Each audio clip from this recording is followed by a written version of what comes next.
বাতৰি পঢ়িছো সমুজ্জ্বল ভৰদ্বাজে। এতিয়া প্ৰধান বাতৰিসমূহ হ'ল বিজেপিৰ জ্যেষ্ঠ নেতা তথা প্ৰধানমন্ত্ৰী নৰেন্দ্ৰ মোদী নিৰ্বাচনী প্ৰচাৰ চলোৱাৰ লক্ষ্যৰে আজি গুৱাহাটীত উপস্থিত হ'ব। প্ৰতিৰক্ষা মন্ত্ৰী তথা বিজেপি নেতা ৰাজনাথ সিঙে কৈছে যে প্ৰধানমন্ত্ৰীৰ নেতৃত্বত ভাৰতে সকলো দিশতেই বিশ্বৰ এখন শক্তিশালী দেশ হিচাপে আত্মপ্ৰকাশ কৰিছে। কংগ্ৰেছৰ অধ্যক্ষ মল্লিকাৰ্জুন খাৰ্গে আজি নাগালেণ্ডৰ ডিমাপুৰত এখন নিৰ্বাচনী প্ৰচাৰ সভাত অংশগ্ৰহণ কৰিব।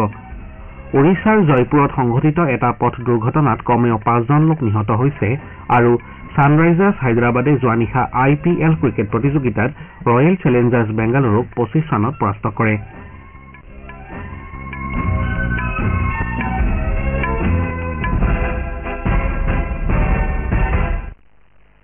এতিয়া শুনক বিতং বাতৰি। লোকসভা নিৰ্বাচনৰ দিন চমু চাপি অহাৰ লগে লগে অসমত বিভিন্ন ৰাজনৈতিক দলসমূহৰ প্ৰচাৰ অভিযান তুংগত উঠিছে। বিজেপিৰ জ্যেষ্ঠ নেতা তথা প্ৰধানমন্ত্ৰী নৰেন্দ্ৰ মোদী নিৰ্বাচনী প্ৰচাৰ চলোৱাৰ লক্ষ্যৰে আজি সন্ধিয়া গুৱাহাটীত উপস্থিত হ'ব। বৰঝাৰ বিমান বন্দৰৰ পৰা কইনাধৰালৈ যাত্ৰা কৰাৰ সময়ত প্ৰধানমন্ত্ৰীগৰাকীক দলীয় নেতা কৰ্মীসকলৰ লগতে ৰাইজে আদৰণি জনাব। শ্ৰীমোদীৰ এই কাৰ্যসূচীৰ প্ৰতি লক্ষ্য ৰাখি গুৱাহাটী মহানগৰীত নিৰাপত্তা ব্যৱস্থা কটকটীয়া কৰি তোলা হৈছে। প্ৰধানমন্ত্ৰীৰ আগমনৰ প্ৰতি লক্ষ্য ৰাখি মহানগৰীৰ কেইবাটাও পথত বাণিজ্যিক যান বাহন চলাচলত নিষেধাজ্ঞা জাৰি কৰা হৈছে। তেওঁ কাইলৈ বৰপেটা আৰু দৰং ওদালগুৰি লোকসভা সমষ্টিৰ প্ৰাৰ্থী দুগৰাকীৰ হৈ নলবাৰীত নিৰ্বাচনী প্ৰচাৰত অংশ ল'ব। এই কাৰ্যসূচীক কেন্দ্ৰ কৰি নলবাৰী জিলাত ব্যাপক প্ৰস্তুতি অব্যাহত আছে। ইপিনে বিজেপিৰ ৰাষ্ট্ৰীয় সভাপতি JP নাড্ডাই অহা 18 এপ্ৰিলত কোকৰাঝাৰত নিৰ্বাচনী প্ৰচাৰত অংশ লোৱাৰ কথা আছে।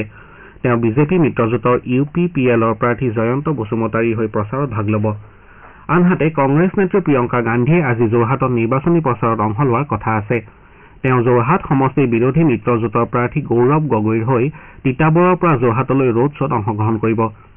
ইপিনে ডিব্ৰুগড় লোকসভা সমষ্টিৰ প্ৰাৰ্থী সৰ্বানন্দ সোণোৱালে কালি মাকুমত কেইবাখনো নিৰ্বাচনী প্ৰচাৰ সভাত অংশগ্ৰহণ কৰে। শ্ৰীসোণোৱালে ডিগবৈৰ বৰবিল হনুমান মন্দিৰৰ পৰা গান্ধী ময়দানলৈ এটা পদযাত্ৰাতো অংশ লয়।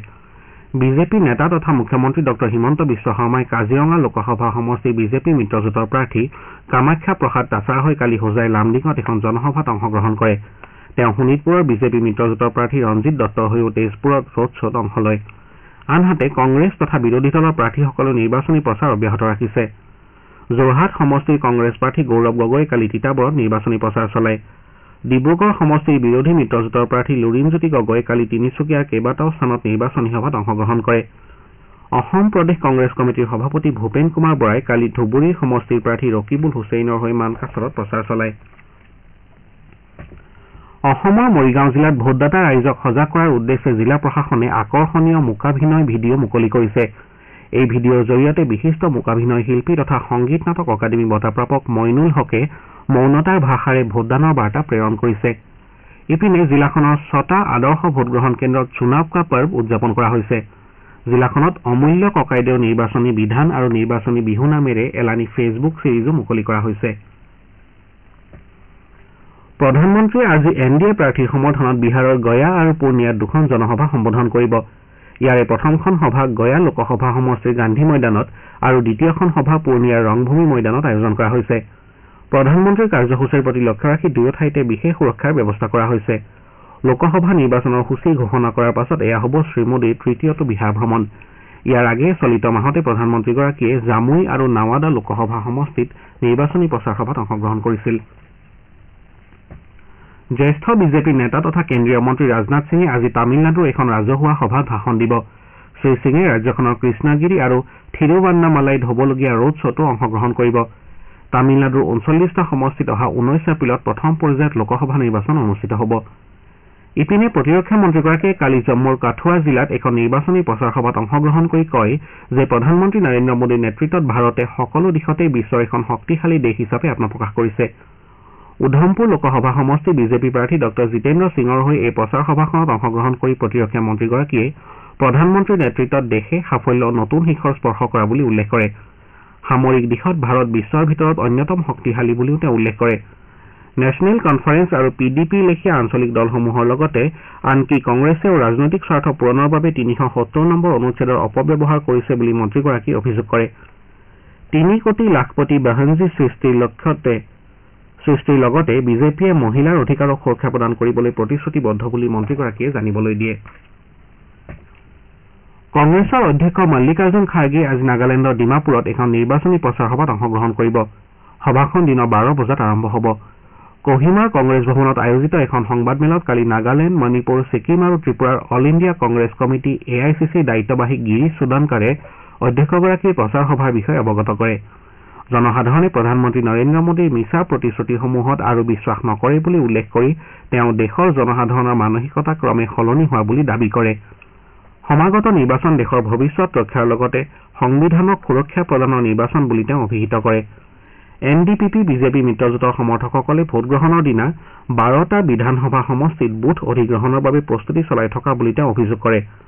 ৰাজ্যখনৰ একমাত্ৰ আসনখনৰ বাবে অহা 19 এপ্ৰিলত প্ৰথম পৰ্যায়ত লোকসভা নিৰ্বাচন অনুষ্ঠিত হ'ব। এই আসনখনৰ বাবে 3 গৰাকী প্ৰাৰ্থী নিৰ্বাচনী যুঁজত অৱতীৰ্ণ হৈছে। ৰাজ্যখনত মুঠ 13,17,536 গৰাকী ভোটদাতা আছে। শ্ৰোতাসকলে বাতৰি শুনিছে আকাশবাণীৰ পৰা। আপোনাৰ ভোট আপোনাৰ কণ্ঠ। ভোটৰ শক্তিৰে নিৰ্মাণ কৰক সুস্থ গণতন্ত্ৰ। লোকসভা নিৰ্বাচনৰ প্ৰথম পৰ্যায়ত অহা 19 এপ্ৰিলত পুৱা 7 বজাৰ পৰা বিয়লি 5 বজাৰ ভিতৰত কাজিৰঙা, শোণিতপুৰ, লখিমপুৰ, ডিব্ৰুগড় আৰু যোৰহাটত হ'বলগীয়া ভোটগ্ৰহণত গণতান্ত্ৰিক অধিকাৰ সাব্যস্ত কৰি শক্তিশালী গণতন্ত্ৰৰ অংশীদাৰ হওক।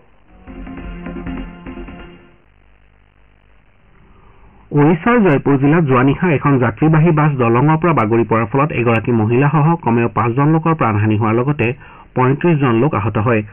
পুৰীৰ পৰা পশ্চিমবংগৰ হালদিয়ালৈ অহাৰ পথত 16 নম্বৰ ৰাষ্ট্ৰীয় ঘাইপথৰ বাৰাৱতী দলঙত এই শোকাবহ দুৰ্ঘটনাটো সংঘটিত হয়। দুৰ্ঘটনাত গুৰুতৰভাৱে আঘাতপ্ৰাপ্ত যাত্ৰীসকলক উন্নত চিকিৎসাৰ বাবে কটকৰ SCB চিকিৎসা মহাবিদ্যালয় আৰু হাস্পতালত ভৰ্তি কৰোৱা হৈছে। আৰক্ষী সূত্ৰৰ পৰা জানিব পৰা মতে বাছখনৰ চালকজনে নিয়ন্ত্ৰণ হেৰুৱাৰ ফলতে এই দুৰ্ঘটনাটো সংঘটিত হয়। ওড়িশাৰ মুখ্যমন্ত্ৰী নবীন পাটনায়কে ঘটনাক লৈ গভীৰ শোক প্ৰকাশ কৰিছে। তেওঁ নিহতসকলৰ নিকট আত্মীয়লৈ 3 লাখকৈ টকাৰ এককালীন সাহায্য ঘোষণা কৰিছে। আহমদ আব্দুল্লাহ অল আহমদ অল চাবাহক কুৱেইটৰ নতুন প্ৰধানমন্ত্ৰী হিচাপে নিযুক্তি দিয়া হৈছে। বিগত 7 এপ্ৰিলত দেশখনৰ প্ৰাক্তন প্ৰধানমন্ত্ৰী শ্বেইখ মহম্মদ অল ছালেম অল চাবাহে পদত্যাগ কৰাৰ পাছত এই সিদ্ধান্ত গ্ৰহণ কৰা হয়। নতুনকৈ নিযুক্তি লাভ কৰা প্ৰধানমন্ত্ৰীগৰাকীয়ে 1999 পৰা 2005 চনলৈ দেশখনৰ বিত্ত আৰু যোগাযোগ মন্ত্ৰী হিচাপে কাম কৰাৰ লগতে 2006 পৰা 2011 চনলৈ স্বাস্থ্য, তেল আৰু তথ্য মন্ত্ৰী হিচাপে কাৰ্যনিৰ্বাহ কৰিছিল। ছানৰাইজাৰ্ছ হায়দৰাবাদে বেংগালুৰুৰ M চিন্নাস্বামী ষ্টেডিয়ামত অনুষ্ঠিত IPL ক্ৰিকেট প্ৰতিযোগিতাৰ এখন খেলত যোৱা নিশা ৰয়েল চেলেঞ্জাৰ্ছ বেংগালুৰুক 25 ৰানৰ ব্যৱধানত পৰাস্ত কৰে। 288 ৰানৰ লক্ষ্যৰে খেল আৰম্ভ কৰি বেংগালুৰু দলটোৱে নিৰ্ধাৰিত 20 অভাৰত 7টা উইকেট হেৰুৱাই 262 ৰানহে কৰিবলৈ সক্ষম হয়। দলটোৰ হৈ দীনেশ কাৰ্তিকে 35টা বলত সৰ্বাধিক 83 ৰানৰ বৰঙণি আগবঢ়ায়। দলটোৰ অধিনায়ক ফাফ ডু প্লেছিছে 28টা বলত 62 আৰু বিৰাট কোহলীয়ে 20টা বলত 42 ৰান কৰে। হায়দৰাবাদৰ হৈ পেট কামিন্সে 3টা, মায়াংক মাৰ্কাণ্ডে 2টা আৰু টি নটৰাজনে 1টা উইকেট দখল কৰে। ইয়াৰ আগেয়ে প্ৰথমে বেট ধৰাৰ আমন্ত্ৰণ লাভ কৰি ছানৰাইজাৰ্ছ হায়দৰাবাদে নিৰ্ধাৰিত 20 অভাৰত 3টা উইকেট হেৰুৱাই 287 ৰান কৰে। দলটোৰ হৈ ট্ৰেভিছ হেডে 41টা বলত 102 ৰান কৰাৰ বিপৰীতে হেনৰিক ক্লাছেনে 67 ৰানৰ বৰঙণি আগবঢ়ায়। দলটোৰ হৈ এইডেন মাৰ্ক্ৰামে 32 আৰু আব্দুল ছামাদে 37 ৰান কৰে। বেংগালুৰুৰ লকি ফাৰ্গুছনে 2টা আৰু ৰিচ টপলিয়ে 1টা উইকেট দখল কৰে। ট্ৰেভিছ হেডক প্লেয়াৰ অব দ্য মেচ হিচাপে ঘোষণা কৰা হয়। এই জয়ৰ পাছত হায়দৰাবাদ সম্প্ৰতি প্ৰতিযোগিতাৰ পইণ্ট তালিকাৰ 4ৰ্থ স্থানত থকাৰ বিপৰীতে বেংগালুৰু 10ম স্থানত আছে। প্ৰতিযোগিতাত আজি কলকাতাৰ ইডেন গাৰ্ডেন্সত কলকাতা নাইট ৰাইডাৰ্ছ ৰাজস্থান ৰয়েলছৰ বিৰুদ্ধে অৱতীৰ্ণ হ'ব। খেলখন সন্ধিয়া 7:30 বজাত আৰম্ভ হ'ব। ভাৰতীয় ক্ৰিকেট নিয়ন্ত্ৰণ পৰিষদে বাংলাদেশৰ বিৰুদ্ধে 5খনীয়া T20 আন্তঃৰাষ্ট্ৰীয় ক্ৰিকেট শৃংখলাৰ বাবে ভাৰতীয় মহিলা দলৰ সদস্যসকলৰ নাম ঘোষণা কৰিছে। ঘোষণা অনুসৰি হৰমনপ্ৰীত কৌৰক অধিনায়ক আৰু স্মৃতি মান্ধানাক সহ অধিনায়কৰ দায়িত্ব অৰ্পণ কৰা হৈছে। প্ৰতিযোগিতাৰ খেলকেইখন 28 এপ্ৰিল, 30 এপ্ৰিল, 2 মে, 6 মে আৰু 9 মেত অনুষ্ঠিত হ'ব।